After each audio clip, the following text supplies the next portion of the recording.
haddaan marka maanta aragto dadka tawxiidka alla kaliya hal la caabud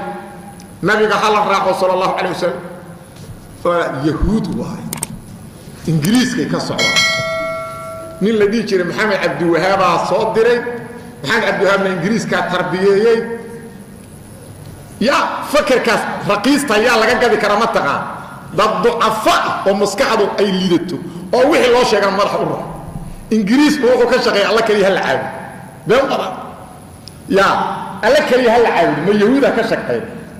nabi muhammad sallallahu alayhi wasallam alla adeeco ingiriisku taasoo dadka amra ya yahuud musaas amarta bal ilaahi min kudaa shafiir yahuud waa alla kaliya hal caabud yahuud war nabiga hal raac bidcada laga tago yahuud dadka bani'aadamka inay dad daciifa ku jiraan afkaarta dad aqbala kaasina waxa la yiri dadkan dhahay alla kaliya hal tago yahuuda soo dirtay waxa la yiri ingiriiska soo diray afkaartan waa afkaanti fircoon waa midii abu jahal saasay ku shaqeeyaan dadka ducafa waxa weeyaan ducafa oo ra'yiga oo aad u aragtida gaaban aan lagu dagaal galiyo kaasaleeyo qorays kala socda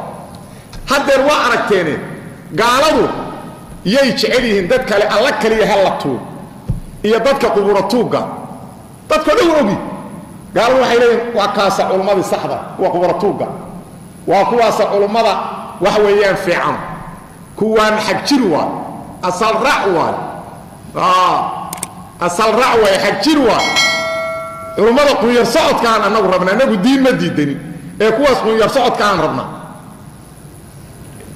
sharif aydruus oo ninkii ugu horeeyay mawlid xamar ku sameeyay kitaabkiisa waa yeelaanuna waa haya mawlidkii koobaad ka dhaca Soomaaliya ana dhigay ana ugu horeeyay talyaaniga gumaysanay waqtiga Soomaaliya ninkii gumaysiga mas'uulka ka ah Soomaaliya dhan oo talyaaniga ah mawlidka way kala qayb galay way la dhigay qaramada midoobay ninkii ka socdana way la dhigay labadaba meeshu ku soo sawira habeenan keena insha Allah sharif aydruus soo ma jeed markab aan aragna baaxida talyaanigu la socdo ninka ku faana waa ninkii mawlidka bilaabay waa taariikh loobi subhanallah marka waliga wa in wahyiga shaqeeyo quraan kaana wax wahyiga dhiso ugu sareey hada quraanka ka aragti qaadato ra'yiga daciifka waad ka sarmare hadii kale idaacada laga haga